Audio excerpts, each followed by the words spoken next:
सुप्रभात प्यारे बच्चों। साहित्य सागर के अंतर्गत पद्य भाग में अब अगली रचना हमारे पास है मेघ आए, जो कि श्री सर्वेश्वर दयाल सक्सेना जी द्वारा रचित है। इस वीडियो में हम आपको इस कविता का व्याख्या सहित भावार्थ समझाने का प्रयास कर रहे हैं। आप लोग ध्यानपूर्वक इस वीडियो को देखें और सुनें। तो बच्चों, कविता की पंक्तियाँ कुछ इस प्रकार हैं। मेघ आए बड़े बन ठन के संवर के, आगे आगे नाचती गाती बयार चली, दरवाजे खिड़कियाँ खुलने लगी गली गली, पाहुन ज्यों आए हों गांव में शहर के, मेघ आए बड़े बन ठन के संवर के। तो प्यारे बच्चों, प्रस्तुत कविता में जिसका नाम है मेघ आए, इसमें कवि ने मेघों के आगमन के माध्यम से गांव में दामाद, ठीक है, या कोई मेहमान जो होता है उसके आने के उल्लास का वर्णन किया है।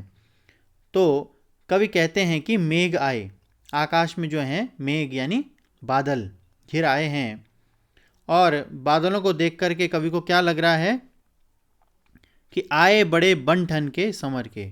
ठीक है, तो बादलों को देख करके कवि को ऐसा लग रहा है कि जैसे गांव में शहर से किसी का जो दामाद है वह बन ठन करके सज संवर करके आया है। ठीक है, इसी प्रकार से जो काले काले बादल हैं वे भी तैयार होकर के सज संवर करके और पृथ्वी पर बरसने के लिए आ रहे हैं। इसके बाद अगली पंक्ति है, आगे आगे नाचती गाती बयार चली। ठीक है, तो बच्चों, गांव में शहर से जब कोई दामाद बन ठन करके आता है तो उसे देखने के पश्चात लोगों में प्रसन्नता भर जाती है। तो जिस प्रकार बादलों के आगमन की सूचना देने के लिए आपने देखा होगा कि वर्षा से पूर्व जो है हवा होती है ना, हवा, तेज हवा या फिर आंधी चलने लगती है, तो उसी प्रकार दामाद की सूचना देने वाला भी व्यक्ति भी जो क्या करता है, अत्यंत उत्साह से उसके आगमन की सूचना देता है। ठीक है, जैसे पूरब से चलने वाली ठंडी हवाएं बादलों के आगमन की सूचना देती हैं, है ना। और इसी तरह मानो वह एक वर्ष बाद आने वाले, जैसे जो बरसात होती है वो एक साल बाद आती है, ठीक है, तो जो मेघ रूपी दामाद है उसके आने की सूचना जो है गांव में सबसे पहले सबको देना चाह रही हो, इसलिए वह मेघों के आगमन की सूचना देने के लिए आगे आगे नाचती गाती चल रही है। उसके बाद कहते हैं कि दरवाजे खिड़कियां खुलने लगी गली गली। ठीक है, तो जो मेघ रूपी मेहमान है उसको देखने के लिए लोगों के अंदर अत्यंत उत्साह है। लोग प्रतीक्षा कर रहे थे एक वर्ष से मेघ रूपी दामाद के आने की। तो जैसे लोगों ने देखा कि जो नाचती गाती हवा है, हवाएं चलने लगी हैं, तेज़ आंधियाँ आने लग गई हैं, तो लोगों ने अपने घरों की जो है दरवाजे और खिड़कियां खोल दी हैं। ठीक है, क्योंकि वे भी जो है मेघ रूपी दामाद को देखने के लिए क्या हैं, उत्सुक हैं। पाहुन ज्यों आए हों गांव में शहर के। ठीक है, जिस प्रकार जो शहर से कोई दामाद जो है बन ठन करके, और कहाँ शहर का दामाद कहाँ आया हो, गांव में बन ठन के सज संवर करके आया हो। तो बच्चों, यह इसका शाब्दिक अर्थ था, यह इसका संपूर्ण भावार्थ है। प्रस्तुत पंक्तियों में कवि ने वर्षा ऋतु के आने पर गांव में दिखाई देने वाले उत्साह का चित्रण किया है। कवि ने यहाँ बादल का मानवीकरण करते हुए, बादल अर्थात जो मेघ है, मेघ कहा गया जिसे, ठीक है, उसका मानवीकरण करते हुए उसे एक दामाद यानी शहर से आए हुए अतिथि के रूप में दिखाया है। ठीक है, जिस प्रकार कोई दामाद बड़ा ही सज धज करके एवं बन ठन करके अपने ससुराल जाता है, ठीक उसी प्रकार मेघ भी बड़े बन ठन के और सुंदर वेशभूषा धारण करके आए हैं। जैसे किसी मेहमान यानी दामाद के आने का जो संदेश है, गांव के बच्चे क्या करते हैं, आगे आगे दौड़ करके पूरे गांव में फैला देते हैं, तो ठीक उसी प्रकार जो हवा है, बयार जिसे कहा गया है, ठीक है, हवा उनके आगे आगे नाचती हुई पूरे गांव को यह सूचना देने लगी है कि गांव में मेघ यानी बादल रूपी मेहमान आ गए हैं। और यह सूचना पाकर गांव के सभी लोग अपने खिड़की दरवाजे खोलकर उसे देखने, यानी कौन, जो मेघ रूपी दामाद है, उसे देखने के लिए, उसको निहारने के लिए, ठीक है, अपने घरों के खिड़की दरवाजे खोल करके और बड़े बेताबी से क्या कर रहे हैं, देख रहे हैं जो शहरी मेहमान आया है उसको। अब अगली पंक्तियां हैं। पेड़ झुक झांकने लगे गर्दन उचकाए, आंधी चली धूल भागी घाघरा उठाए, बाकी चितवन उठा नदी ठिठकी घूंघट सर के, मेघ आए बड़े बन ठन के संवर के। तो बच्चों, सर्वेश्वर दयाल सक्सेना जी ने इन पंक्तियों में आकाश में बादलों के घिर आने के माध्यम से किसी शहर से गांव में आए मेहमान का चित्रण किया है। तो उसके बाद जब वो गांव में पहुंचने लग गए जो मेघ रूपी दामाद हैं, तो उसके बाद क्या होता है देखिए। पेड़ झुक झांकने लगे गर्दन उचकाए। ठीक है, जब मेघ आ गए, मेघ रूपी मेहमान जब गांव में पहुंच गए, ठीक है, तो पेड़ों ने गर्दन उचकाकर झुककर उन्हें देखा। आपने देखा होगा जब हवा चलती है तो पेड़ क्या होते हैं, इधर उधर हिलने डुलने लगते हैं। ठीक है, तो मानो कि भाव क्या है कि हवा चलने से, पेड़ों के झुकने से ऐसा प्रतीत हो रहा है कि पेड़ जो है मेघों के आगमन पर उन्हें गर्दन झुकाकर और अत्यंत उल्लास एवं उत्सुकता से देख रहे हों। ठीक है, उनको गर्दन उचका करके उन्हें देख रहे हों। और आंधी चली धूल भागी घाघरा उठाए। ठीक है, तो उसके बाद क्या होता है, जो हवा चलती है ना, तो हवा के बाद धीरे धीरे वह जो है आंधी में बदल गई है। वह हवा धीरे धीरे हवा जो है आंधी में बदल जाती है और चारों ओर धूल उड़ने लगती है। ठीक है, धूल भागी घाघरा उठाए। ठीक है, और आंधी के चलने को देख करके ऐसा लग रहा है। ठीक है, अब देखो किस तरह से मानवीकरण वहाँ पर किया गया है कि धूल भागी घाघरा उठाए। तो मानो जैसे गांव की युवती मेहमान को आते देख करके और अपना लहंगा समेटकर भागी जा रही है। ठीक है, बाकी चितवन उठा नदी ठिठकी घूंघट सर के। ठीक है, इसके बाद कहते हैं कि बादलों के घिराने पर जो है जो नदी है वो अभी ठिठक सी गई है। ठीक है, आपने देखा होगा जब तेज़ बारिश शुरू हो जाती है तो जो नदी का जो पानी होता है वह एकदम ऐसा लगता है जैसे रुका हुआ हो मानो। ठीक है, तो बादलों के घिराने पर नदी भी ठिठक गई है। तो नदी के ठिठकने से कवि का आशय यह है कि जो गांव की वधुएं हैं, ठीक है, 9 वधुएं हैं, उन्होंने क्या कर लिया है, मेहमान को देख करके घूंघट कर लिया है। ठीक है, और घूंघट से छुप करके वे क्या कर रही हैं, मेहमान को देखने लगी हैं। क्यों देखने लगी हैं? क्योंकि मेघ आए बड़े बंठन के संवर के। ठीक है, क्योंकि जो मेघ रूपी दामाद हैं वह शहर से बड़े बंठन के और सज संवर करके गांव को आए हैं। तो बच्चों, इन पंक्तियों का भाव यही है कि गांव में शहर से जब किसी का जो मेहमान है, ठीक है, वह बन ठन के सज संवर करके आता है, तो तब क्या होता है कि जिस प्रकार से गांव के लोग झुक झुक करके प्रणाम करते हैं, वैसे ही मानो पेड़ झुक झांकने लगे गर्दन उचकाए। वैसे ही पेड़ भी जो हैं मेघों को जो है गर्दन उचका करके और झुक झुक कर देख रहे हैं ना। और इसी तरह से आंधी को देख करके कवि क्या कल्पना कर रहा है कि उसका तेज चलना वैसा ही है जैसे गांव की किसी युवती का गांव में आए हुए मेहमान को देखकर अपना लहंगा समेटकर भागी चले जाना, है ना। और इसके अलावा बाकी चितवन उठा नदी ठिठकी घूंघट सर के। तो नदी के ठिठकने का कवि ने यही आशय कहा है कि जैसे कि मानो औरतें जो हैं वह ठिठक कर यानी रुक करके एक जगह पे और अपने घूंघट को सरकाए हुए तिरछी नजरों से क्या कर रही हो, मेहमान को देख रही हैं। ठीक है, अब इसी क्रम में अगली पंक्तियां हैं। बूढ़े पीपल ने बढ़कर आगे जुहार की, बरस बाद सुध लीन्ही बोली अकुलाई लता ओट हो किवार की, हरसाया ताल लाए पानी परात भर के, मेघ आए बड़े बन ठन के संवर के।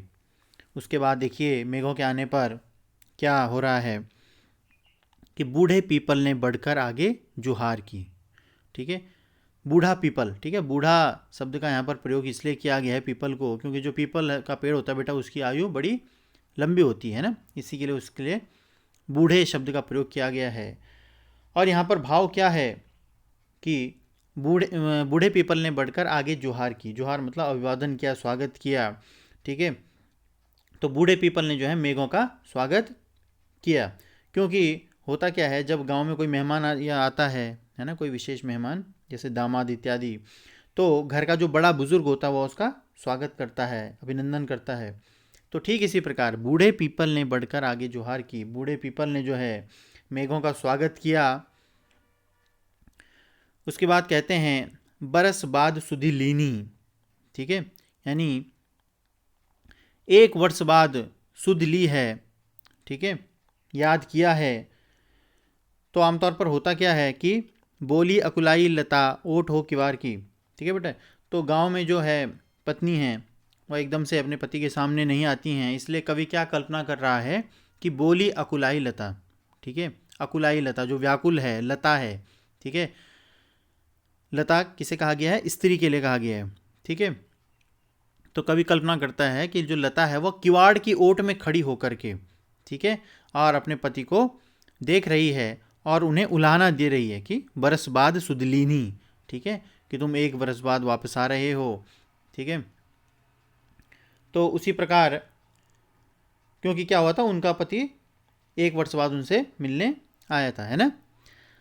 अगला है हरसाया ताल लाए पानी परात भर के, ठीक है। तो आपने देखा होगा प्राचीन सभ्यता में, भारतीय संस्कृति में जो मेहमान आते हैं तो उनके चरण धोने का रिवाज है।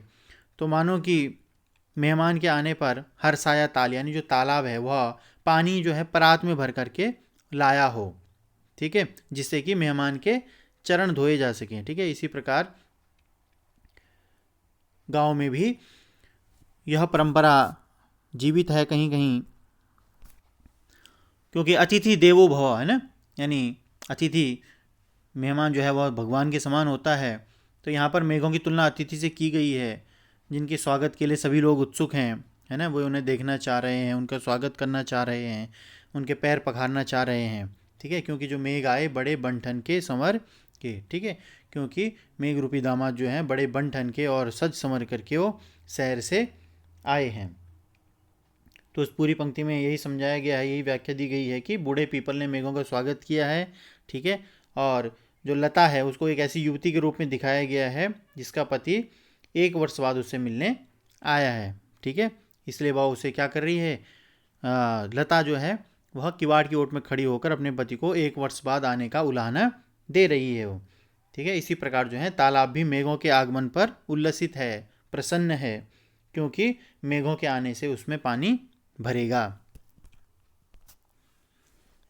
तो बच्चों यह इसकी संपूर्ण व्याख्या है कि प्रस्तुत पंक्तियों में कवि ने वर्षा ऋतु के आगमन पर घर में दामाद के आगमन पर का बड़ा ही जो है मनोरम चित्रण किया है। जब भी कोई दामाद बहुत दिनों के बाद घर आते हैं तो घर के बड़े बुजुर्ग उन्हें झुककर सम्मानपूर्वक प्रणाम करते हैं। इस दौरान उनकी जीवन संगिनी जो है हठपूर्वक गुस्सा होकर दरवाजे के पीछे छुपकर कहती है कि आपने इतने दिनों से मेरे बारे में कोई जो है सुध नहीं ली, खोज खबर क्यों नहीं ली, क्या इतने दिनों के बाद आपको मेरी याद आई, है ना। साथ ही जब हमारे घर में कोई अतिथि आता है तो हम उसके पाँव धुलाते हैं, इसीलिए कवि ने यहाँ पानी परात भर के इसका जो है उपयोग किया है। इसका अर्थ यह है कि वर्षों बाद घर में आने पर बड़े बुजुर्ग जिस तरह से अपने दामाद का स्वागत करते हैं, ठीक उसी प्रकार पीपल का वृक्ष भी झुककर वर्षा ऋतु का स्वागत करता है। जल की बूंदों के लिए व्याकुल लताएं गुस्से से दरवाजे के पीछे छिपकर मेघ से शिकायत कर रही हैं कि वो कब से प्यासी मेघों का इंतज़ार कर रही है, बादलों का इंतज़ार कर रही है और उन्हें अब आने का समय मिला है, ठीक है। तो बादलों के आने की खुशी में तालाब उमड़ आया है और उसके पास जितना भी पानी है वह उससे थके हुए मेघों के चरण धोना चाहता है। तो बच्चों अब अगली पंक्तियां हैं, अंतिम पंक्तियां हैं ये। क्षितिज अटारी गहराई दामिनी दम की, क्षमा करो गांठ खुल गई अब भरम की, बांध टूटा झरझर मिलन के अश्रु ढर के, मेघ आए बड़े बनठन के संवर के। तो बच्चों यहाँ पर इन पंक्तियों में कवि ने जो है पति पत्नी के मिलने का बहुत ही सुंदर चित्र अंकित किया है। इसमें पहली पंक्ति है क्षितिज अटारी, है ना, क्षितिज अटारी गहराई। तो बच्चों यहाँ पर क्षितिज कहते हैं एक ऐसा स्थान जहाँ पर पृथ्वी और आकाश मिलते दिखाई देते हैं, यानी बहुत ऊंचाई पर, ठीक है। और जो अटारी शब्द है उसका शाब्दिक अर्थ है घर के ऊपर की जो छत होती है, यानी जो कोठरी है, ठीक है, छत या जो कोठरी है। तो यहाँ पर कवि ने क्षितिज को अटारी के रूप में चित्रित किया है, ठीक है, कि जो दामाद है, ठीक है, यानी ये जो पति पत्नी हैं, है ना।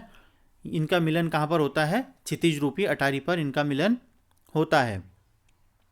तो कवि क्या कह रहे हैं कि आकाश में बादल छा गए हैं, ठीक है। उसके बाद क्या होता है कि क्षितिज अटारी गहराई दामिनी दम की, ठीक है। क्षितिज पर जो है गहरे बादलों के बादल जो हैं उनसे जो है बिजली चमकती है और क्या होती है? बारिश शुरू हो जाती है। तो कवि ने इस संबंध में क्या कल्पना की है कि जो मेहमान है और जो उसकी पत्नी है, ठीक है, वो गांव आया था ना मिलने के लिए, तो मेहमान और उसकी पत्नी का जो है मिलन हो गया है।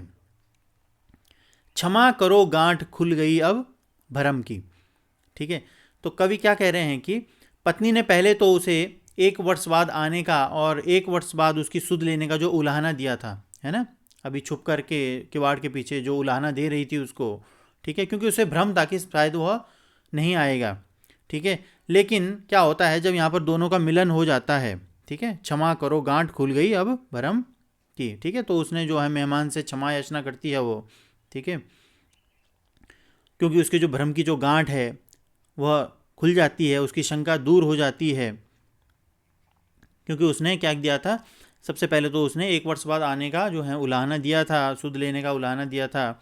उसके बाद दोनों का मिलन हो जाता है तो क्या होता है? दामिनी दम की, ठीक है। तो जब दोनों का मिलन हो जाता है तो बिजली सी कौन जाती है, ठीक है, आसमान में। उसका जो भ्रम था वह टूट चुका है, भ्रम की गांठ खुल चुकी है और उसके मन की जो सारी शंकाएं हैं वह दूर हो चुकी हैं।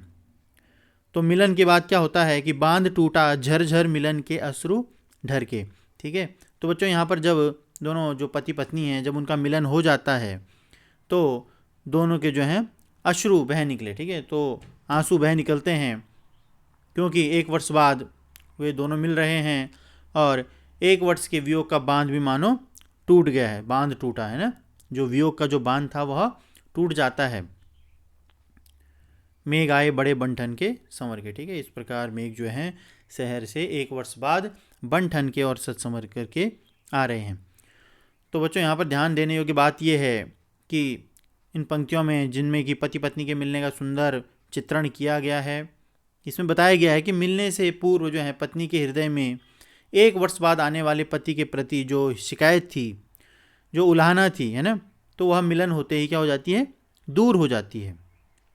मेघों से वर्षा की झड़ी लगने को कवि ने आनंद एवं मिलन के अश्रु कहा है, ठीक है। जो वर्षा की जो झड़ी लग रही है वह किसके रूप में है? वो आंसुओं के रूप में है, ठीक है। पति पत्नी के जो आनंद और मिलन के रूप में जो अश्रु बहे हैं उसे कहा गया है।